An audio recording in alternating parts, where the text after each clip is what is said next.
say hello to Ken's parents online? Ken's parents is on the line.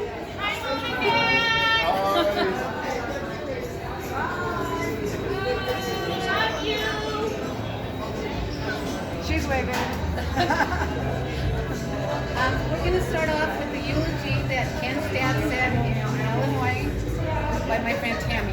Oh, I'm starting? Right. Okay. Welcome from Kathy in Denver and with her family, Chris, Kyle, Brian, Jean, and I, to Ken Sutter's Celebration of Life. If you don't recognize any of us, well, you probably don't know us, but you're in the wrong bar or the wrong Zoom meeting. I would like to start with a poem sent from a very close friend in London that expresses so well the magnitude of loss. When great trees fall, is what it's titled. When great trees fall, rocks on distant hills shudder. Lions hunker down in tall grasses, and even elephants slumber after safety. When great trees fall in forests, small things recoil into silence, their senses eroded beyond fear. When great souls die, the air around us becomes light, rare, sterile.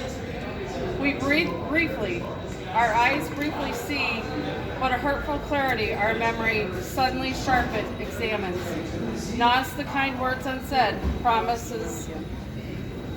walks never taken. Great souls die in our reality, bound to them, take leave of us. Our souls depended upon their nature, now shrink and wizened. Our minds formed and informed by the radiance fall away. We are not so much maddened as reduced to the unutterable ignorance of dark, cold caves. And when great souls die after a period of peace, blooms slowly and always irregularly. Spaces filled with a kind of soothing electric vibration, our senses restored never to be the same, whisper to us. They existed. We can be and be better for the existed.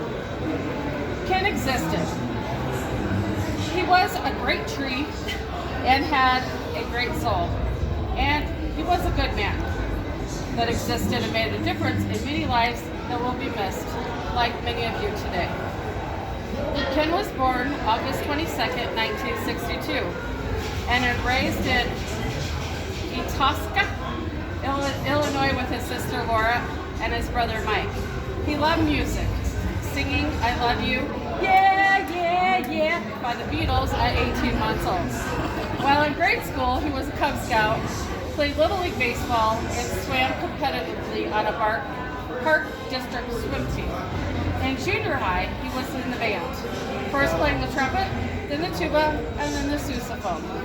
In high school, he played the tuba in the concert band, the sousaphone in the marching band, and he learned to play the guitar and piano. He also played bass guitar in the jazz band. Basically, he was a band geek. As a young man, he took the road less traveled. He marched to a beat of a different drummer, and had times was a shift, adrift without a rudder. But he always moved forward. After trying out other jobs, apprentice carpenter, industrial scale mechanic, I'm probably saying this wrong, but cyber technician, he passed the civil engineer's exam and entered the U.S. Postal Service in 1987 as a clerk. Ken honored his skills in the Postal Service, becoming a bulk mail technician, instructor, and then a supervisor at the North Suburban Mail and Acceptance Facility. He also was a manager at the Illinois District and Chicago District offices. In August 2011, he was appointed manager, business mail entry in the Colorado-Wyoming District in Denver, Colorado. He was highly regarded by other managers in the United States in business mail entry by headquarters of personnel. He also developed the vote by mail program used in Colorado today as an example of other states in the Union. We all know Colorado is very well known for that. Ken met Kathy Moorhead in Denver, and they married July 9, 2016. He loved the Rocky Mountains, enjoyed riding Harley with Kathy and her friends throughout the mountain passes and valleys, and he loved fishing for trout. His greatest pride is his 3 sons, Chris, Kyle, and Brian. He encouraged them to follow their dreams and ambitions and to change direction when needed. Chris, after graduation from Roosevelt University, continues to write and produce and perform his own music. Kyle went on his great Western adventure, being employed in the medical cannabis industry, managing a production farm in Northern California. He has since returned to Illinois to pursue new interests.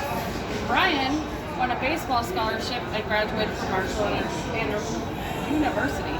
He is now enrolled at Purdue University to complete his master's degree in finance.